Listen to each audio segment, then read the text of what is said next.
Hello guys, welcome back sa ating YouTube channel. So ngayon guys, mag-update tayo sa ating unit Easy Ride 150p. Dahil umabot na siya ng 3 months old sa atin guys. So kahapon nagbayad tayo guys sa pang 3 months na hulog sa kanya guys. So update lang tayo konting ano lang para sa mga may balak na kumuha ng ganitong unit. So sa akin 3 buwan na. So yung problema lang niya dati guys, yung sa brake light switch niya, hindi siya mag-start, minsan mag-start, so papatay-patay yung kanyang brake light switch. So nagawan ko na ng paraan guys, nag-DIY lang ako. So may video tayo doon. Na-solve na natin yun guys. So kung sino man yung may mga problema dyan sa brake light switch, panoorin nyo lang yung video ko na isang upload ko na video guys. So doon magkaka-idea kayo guys. And then salamat sa ating sa mga walang sawang nagsusuporta sa aking YouTube channel guys. So umabot na tayo ng 501 subscribers. So maraming salamat sa inyo. So sana tuloy-tuloy nyo lang akong suportahan. Saka sa hindi pa nakapag-subscribe sa ating YouTube channel, so sana masuportahan nyo yung aking YouTube channel para ma-reach natin yung maximum ni YouTube na 1,000 subscriber at ma-monetize tayo guys. So ngayon guys, dahil 3 months old na yung ating unit, so kung nagtanong kayo kung okay pa ba yung ating unit or may mga problem ba siya, so goods na goods po yung ating unit. So sa mga nagbabalak na kumuha ng ganitong unit Easy Ride 150p, so sulit na sulit siya guys, kahit gawang China. So may advice lang ako sa inyo guys, kung sakali man, lalo na sa mga baguhan na kukuha ng ganitong unit. So may tips lang ako sa inyo na kung may budget kayo, para maiwasan yung mangyari sa unit nyo guys. So may nasilip ako guys, pero minor lang ito guys, sa kanyang disc plate sa huli at sa front. So pero yung sa front, hindi ko naman masyadong ginagamit yung sa front guys na brake. So sa huli yung medyo may gasgas yung sa akin guys. Siguro matigas yung package niya na brake pads. So pag may budget kayo guys, kaya pa sa inyong budget, bago nyo ilabas sa kasa guys, bilhan nyo na yung ng bagong brake pads para di magasgas yung disc plate nyo. So papakita ko sa inyo guys. Yun lang naman, minor guys. So ito na guys, papakita ko na sa inyo guys. So as you can see guys, ayan. So ayan guys, kitang kita yung gasgas ng ating disc plate. Gawa ng mumurahin lang yung brake pad na nakakabit sa kanya guys, or mahinang klase yung brake pad na nakapackage sa kanya guys sa kasa. So ang remedyo natin dito guys, so kailangan natin magpalit ng brake pad. So ngayon lang natin to napansin guys, kasi hindi ko masyadong tinutukan to guys. So hindi naman nag-iingay yung ating brake sa hulihan saka sa harapan. So hindi ko na to pinansin guys. Pero kung sa inyo guys, bago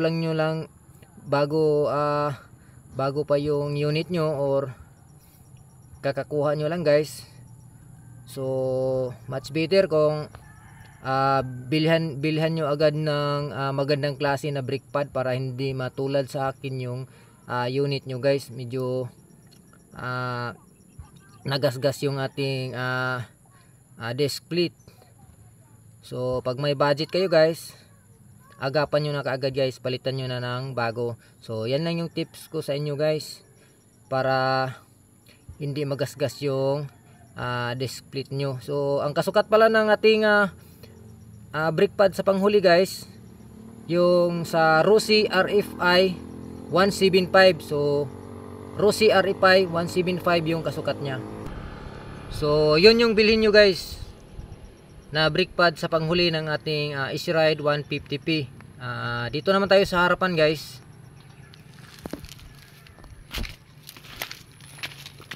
So dito naman tayo sa harapan guys.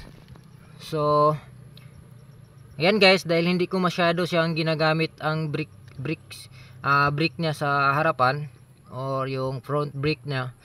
So may gas-gas siya pero kunting-kunti lang. Saka mababaw masyado, parang hindi pa na ano guys.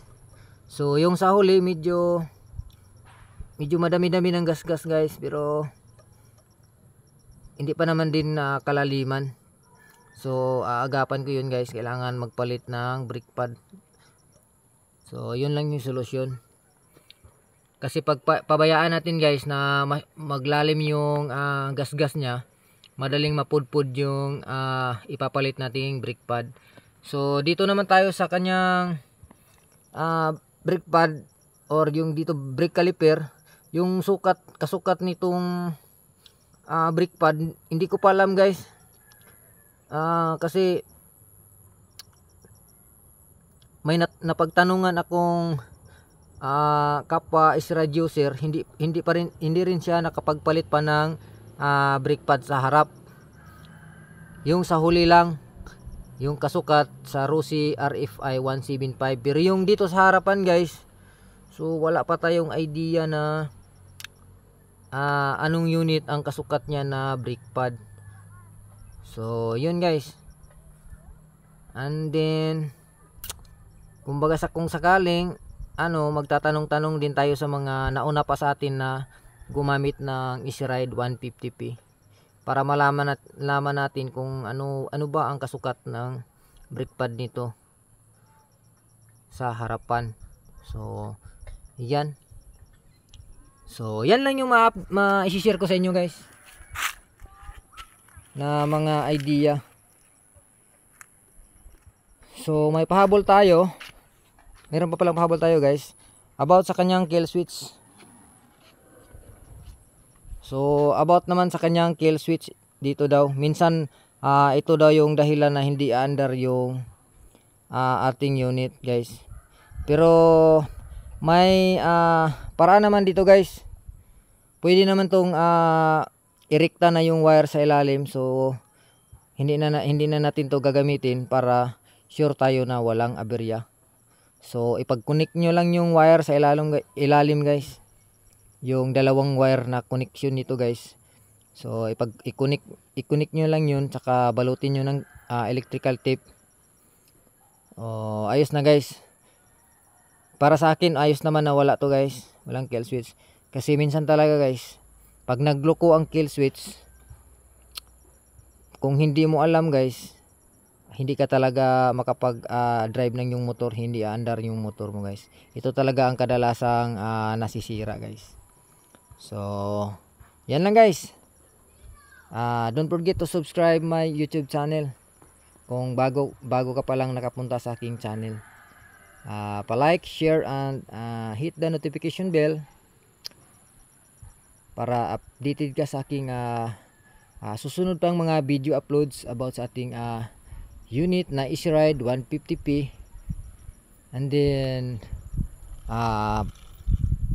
pwede ka rin mag-comment sa baba, paki-comment na lang sa baba guys kung ano pa ang iyong mga katanungan, baka sakali makatulong tayo at masagot natin ng maayos.